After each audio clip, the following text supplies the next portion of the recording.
Assalamualaikum. Yang pertama kita belajar tentang siklus sel.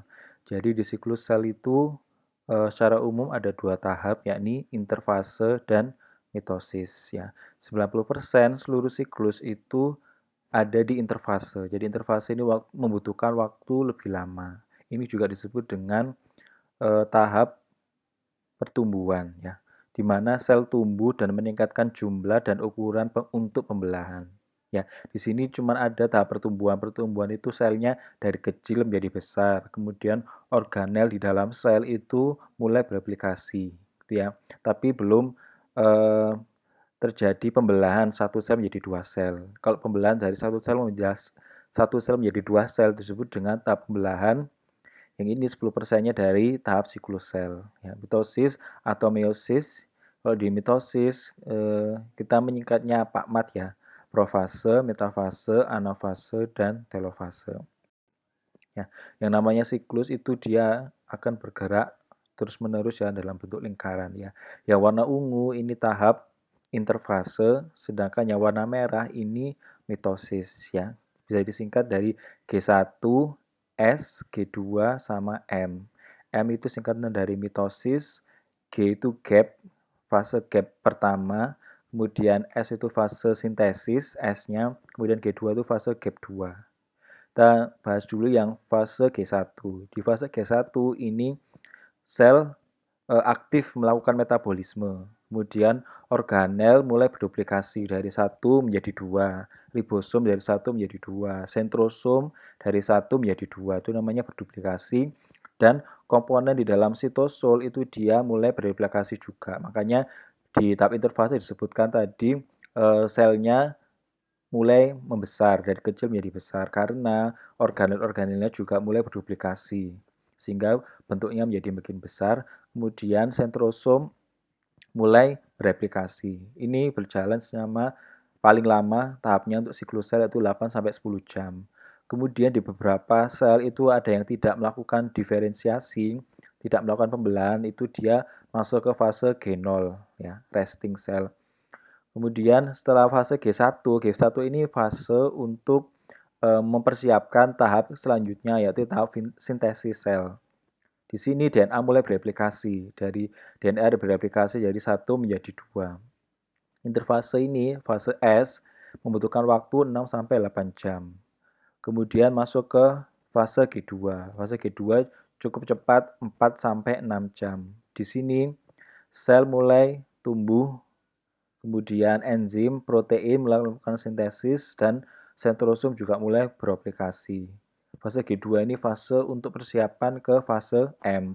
Fase M, fase mitosis ini disebut pembelahan ya karena dari satu sel menjadi dua sel. Fase mitosis ada 4 PAKMAT ya kita menyingkatnya profase, metafase, anafase, dan terakhir telofase. Itu ya. Jadi yang paling lama tahap di sini itu tahap fase G1 untuk mempersiapkan fase S, fase sintesis, kemudian fase G2, gap 2 ini untuk mempersiapkan tahap fase M. Fase M ini berjalan selama 1 jam ya. Itu belasannya bisa dilihat di slide berikutnya. Kemudian kita bahas sedikit tentang proses sintesis ya. Di situ kan ada fase G1, S, G2 sama M. Fase S sintesis itu DNA melakukan replikasi. Replikasi itu berjalan secara semi konservatif. Jadi ada beberapa teori yang menjelaskan tentang replikasi tentang DNA. Ada yang semi konservatif, konservatif sama dispersif. Tapi yang disetujui dan dipakai sampai sekarang itu teori semi konservatif di mana DNA induknya menghasilkan DNA anakan yang mengandung masing-masing DNA dari induknya. Bisa dilihat ini kan gambarnya DNA induknya warna biru, kemudian DNA baru yang terbentuk itu merah tapi masih mengandung DNA dari induknya. Jadi ini kan bisa ditelusuri DNA dari anak itu ibunya siapa ya.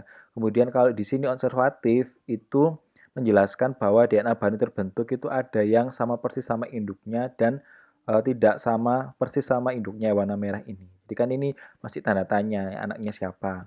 Sedangkan ini replikasi secara dispersif ini DNA terbentuk secara ini bersegmen ya. Segmen-segmen yang menyebar. Ya.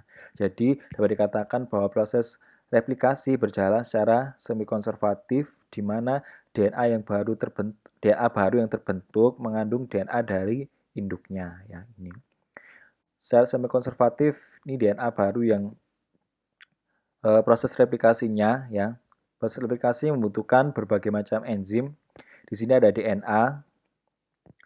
Di sini yang pertama yang berperan itu enzim topoisomerase atau enzim kirase. Dia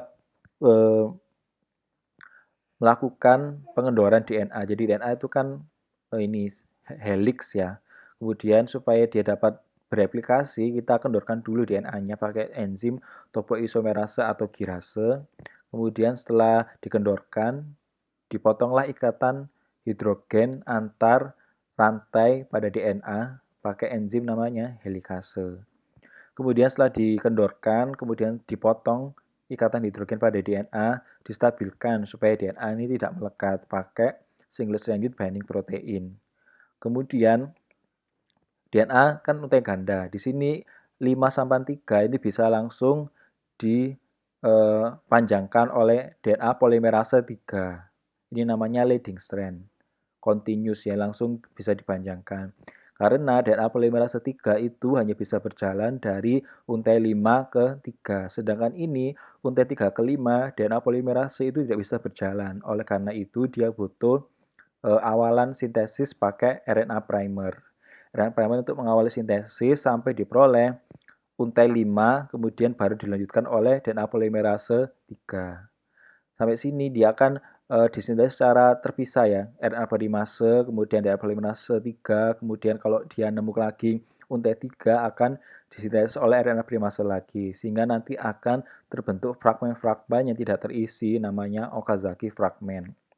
Kemudian untuk mematrinya dia pakai DNA polimerase 1, kemudian untuk mengisi gap-gap celah-celah yang terbentuk ini di DNA ligaselnya yang berperan di situ. Itu ya. Jadi DNA polimerase 3 itu hanya bisa berjalan dari 5 ke 3, sedangkan ini namanya leading strand, ini namanya lagging strand. Karena dia disintesis secara terpisah. Untuk keterangannya bisa dibaca di slide selanjutnya. Cells like these prokaryotic E. coli cells replicate themselves quickly and efficiently. Part of the process of asexual reproduction is the ability of cells to make identical copies of their DNA before cell division occurs. Prokaryotic cells that reproduce by binary fission rely on the fast, accurate process of DNA replication to ensure future generations of cells will have the same genetic instructions as the parent cell. The structure of DNA aids in the speed and accuracy of replication. Double-stranded DNA is a polymer of 2 strands of nucleotides which are hydrogen bonded to each other to form a double helix.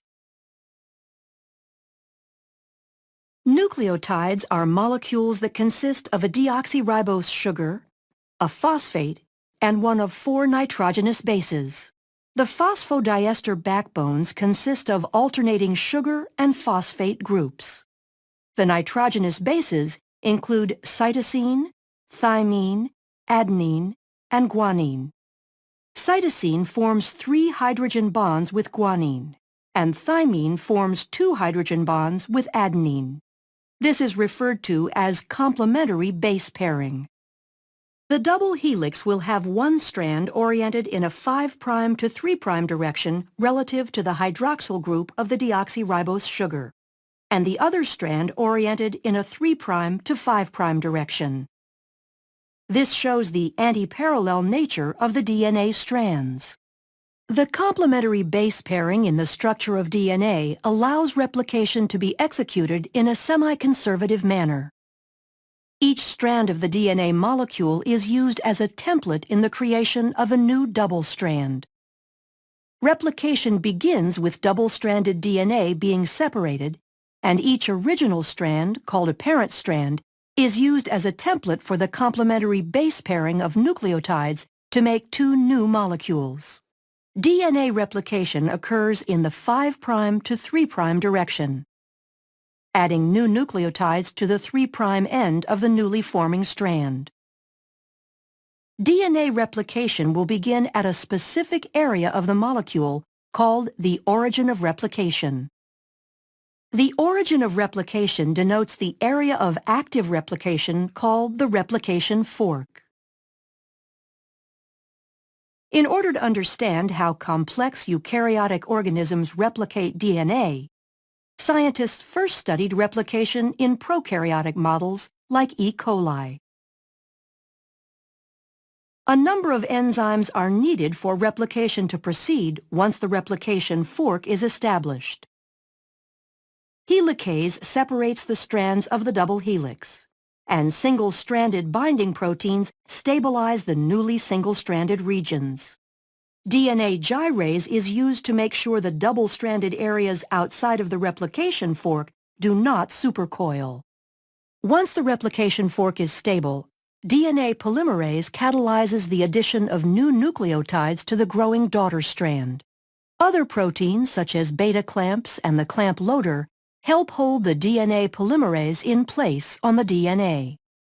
Short sequences of RNA, called primers, have to be paired to the template strands by the enzyme primase because DNA polymerase cannot begin to add nucleotides without a primer. Replication of both strands occurs at the same time, one using continuous synthesis and the other discontinuous. Continuous synthesis occurs on the 3' to 5' oriented parent strand, referred to as the leading strand. New nucleotides are added to the 3' end, moving continuously toward the expanding replication fork. Discontinuous synthesis occurs on the parent strand that is oriented 5' to 3', called the lagging strand, and is completed in segments called Okazaki fragments. Replication on this strand uses primase to add primers ahead of the 5' end of the lagging strand. DNA polymerase III then adds short sequences of nucleotides, the Okazaki fragments, to the primer, filling in the gap. As the helix is opened further, this process repeats until the entire strand is replicated.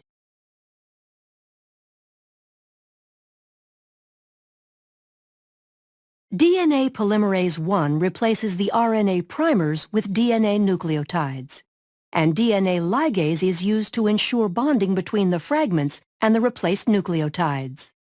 Once both the leading and lagging strands have completed their replication, two identical copies of the DNA molecule result. The process of DNA replication allows actively dividing bacterial cells to make sure all daughter cells have the same. Kemudian ini supaya lebih mudahkan kalian dalam pemahaman tentang replikasi. Ini replikasi pada prokaryotik, yakni pada E. coli, bakteri E. coli, Escherichia coli 2. Ya. Fase G1 tadi merupakan fase untuk menyiapkan tahap yang fase S. Ya. Sintesis tadi yang replikasi, kemudian ke fase G2 ini tahap mitosis. Di fase G2 bisa dilihat gambar. Di sini ada sentromer ya, sentromer mulai bereplikasi dari 1 menjadi 2. Kemudian di sini masih terlihat nukleolus. Kemudian masih ada kromatin, tapi kromatin sudah mulai berduplikasi dari 1 menjadi 2, tapi ini tidak bisa dibedakan ya. Kemudian masih ada nuclear envelope sama plasma membran. Ini yang fase G2. Jadi fase G2 cirinya kromatin sudah berduplikasi, sentromel sudah berduplikasi. Masih dapat terlihat adanya nukleolus. Kemudian masuk ke fase mitosis. Jadi fase mitosis itu Pak Mat, kita pakai jembatan keledai, ada profase, metafase, anafase, telofase terakhir ya. Fase G2 tadi sudah dijelaskan, kemudian ada fase profase. Profase sentromer mulai bergerak ke arah yang berlawanan, terbentuklah benang spindle. Kemudian kromatin ini sudah mulai menebal dan memendek membentuk kromosom. Ya, jadi kan ini sudah seperti benang bulat ya. Kemudian ini masing-masing menebal memendek, masing-masing membentuk kromosom. Kemudian nukleolus mulai menghilang. Di sini nukleus sudah mulai menghilang, kemudian terbentuk benang spindle. Kemudian terbentuk juga kinetokor ya. Kinetokor ini fungsinya untuk melekatkan kromosom yang terbentuk. Kemudian jadi fase profase diakhiri dengan nukleolus sudah mulai hilang, benang spindle sudah mulai terbentuk karena sentromer mulai berjalan ke arah yang berlawanan, kromatin menebal dan memendek membentuk kromosom. Kemudian pada fase metafase ini cirinya kromosom sejajar dengan bidang ekuator. Ini ciri dari metafase. Sedangkan pada ciri anafase, kromosom kemudian ditarik ke arah yang berlawanan sehingga terbentuk kromatid. Ya. Kromatid itu lengan kromosom. Kromosom tadi kan ada 4 ya. Kemudian dia akan ditarik ke arah yang berlawanan untuk kromatid. Jadi benang-benang spindle ini menarik kromatid ke arah yang berlawanan. Kemudian ciri dari telofase sudah mulai terjadi pembelahan sel, kemudian ini sudah mulai terlihat adanya nukleolus, kemudian kromatid ini sudah mulai berubah menjadi kromatin ya. Jadi tahapnya ada kromatin, kromosom, kromatid, kemudian terbentuk lagi kromatin. Jadi ada 3 istilah ya, jangan sampai salah. Ada kromosom, kromatin, sama kromatid. Jadi kalau tidak dalam tahap pembelahan itu namanya kromatin ya, seperti benang bulat ini. Kemudian ini ada lengan kromosom. Kalau dia dalam tahap pembelahan itu namanya kromosom. Ini kromatid ya, maaf. Kromatin, kromatid, sama kromosom. Keterangannya bisa baca di slide selanjutnya. Kemudian kita belajar tentang meiosis. Meiosis menghasilkan keturunan yang tidak identik, beda sama mitosis. Mitosis terjadi di sel autosom atau sel tubuh seperti sel epitel, sedangkan meiosis ini terjadi pada sel gonosom. Gonosom itu sel kelamin seperti sperma dan ovum. Ini bisa dilihat ini ya, jadi dia mengalami pembelahan sebanyak 2 kali. Satu yang warna merah, kemudian yang warna biru, kemudian pembelahan lagi. Itu ya. Meiosis metafase 1 sama di tahap metafase 1 cirinya itu kromosom sejajar dengan bidang ekuator ya. Kemudian pada tahap anafase sama cirinya kromatid ya, lengan kromosom itu ditarik ke arah yang berlawanan oleh sentrosom. Kemudian pada tahap telofase ini sama, terbentuk satu sel menjadi 2 sel. Kemudian cirinya sudah mulai terbentuk adanya nukleus dan inti sel. Nah, seterusnya kemudian dia masuk ke tahap meiosis 2 ini sama. Tahapnya seperti pada tahap mitosis ya, profase, metafase, anafase, sama telofase. Ini yang penjelasan dari saya tadi bisa dibaca di slide selanjutnya. Kemudian ini juga sama. Kemudian ini perbedaan antara mitosis sama meiosis ya. Jadi kalau tahap mitosis itu anak yang dihasilkan itu sama dengan induknya. Sedangkan kalau meiosis itu dia beda sama induknya ya. Karena dia terjadi pembelahan sebanyak 2 kali. Ini ciri tabel perbedaannya. Jadi kalau mitosis 1 sel menjadi 2 sel anakan, sedangkan kalau meiosis karena dia melakukan 2 kali pembelahan, 1 sel induk menghasilkan 4 sel anakan, kemudian diploid sama diploid jadi sama persis, sedangkan di meiosis diploid sama haploid. Ya, jadi anak atau keturunan yang dihasilkan itu tidak sama persis sama induknya. Kemudian sifat sel sama dengan induknya, kalau ini dia tidak sama, sudah dijelaskan bahwa mitosis terjadi pada sel somatik atau sel tubuh, contohnya sel epitel ya. Kalau meiosis ini terjadi pada sel gamet atau gonosom, seperti sel sperma sama ovum, 1 kali pembelahan, 2 kali pembelahan, tujuannya mengganti sel-sel yang rusak itu pada mitosis dan pembiakan pada protozoa. Sedangkan meiosis ini membentuk sel haploid yang 1N, kemudian agar jumlah kromosom pada generasi berikutnya tetap. Jadi ini video tentang pembelahan sel dan siklus sel. Mungkin ada pertanyaan, silakan. Saya akhiri untuk mata kuliah pembelahan sel. Materi tentang pembelahan sel. Wassalamualaikum warahmatullahi wabarakatuh.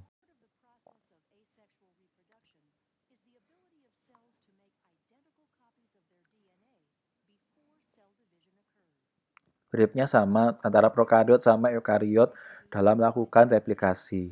Ini contohnya bakteri ya, dia melakukan pembelahan sel dari 1 sel menjadi 2 sel.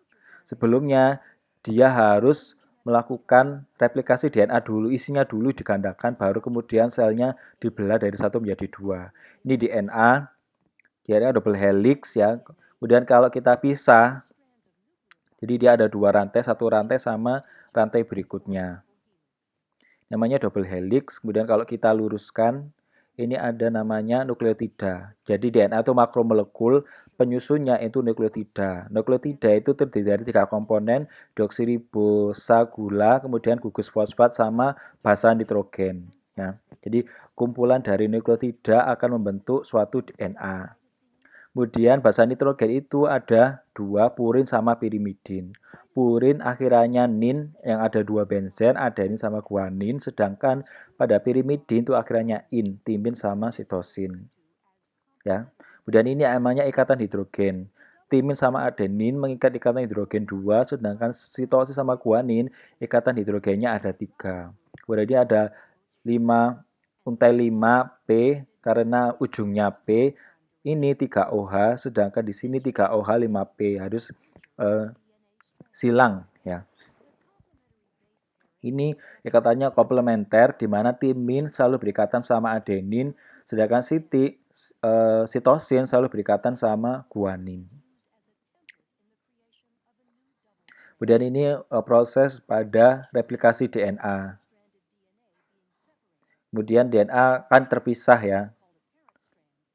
Terpisah ini leading strand, ini yang DNA dari induknya, kemudian yang biru ini biru tua itu DNA baru yang terbentuk. Jadi DNA induknya ini sebagai cetakan ya.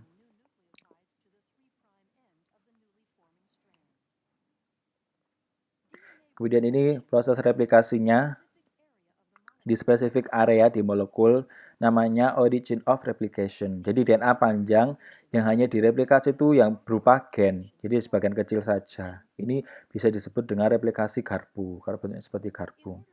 Dan ini proses replikasi yang berjalan yang saya terangkan tadi. Jadi ini DNA girasa atau topoisomerase, dia mengendorkan ikatan DNA. Nah,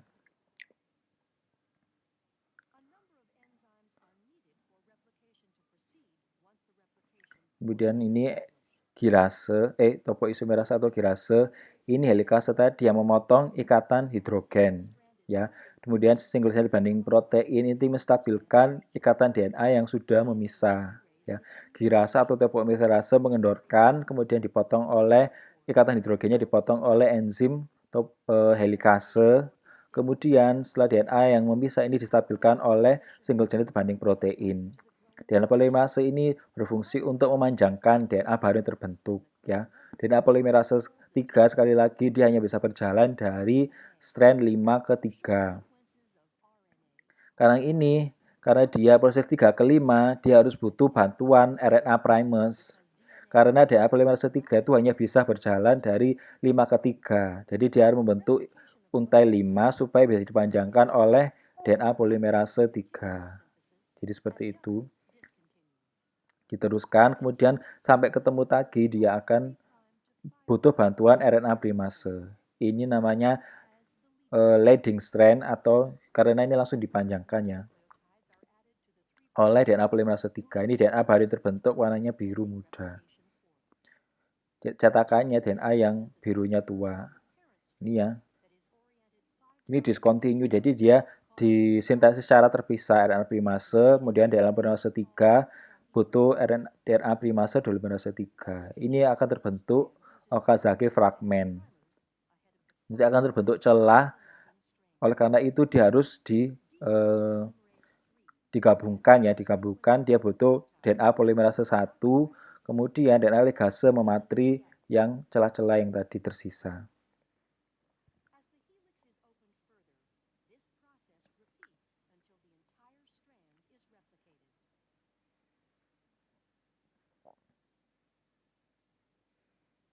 Dan ini yang DNA polimerase 1 untuk mematri DNA yang terpotong tadi, kemudian ligase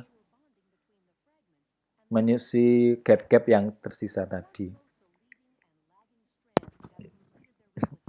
Ya, jadi ada leading strand sama lagging strand. Kemudian masuk ke fase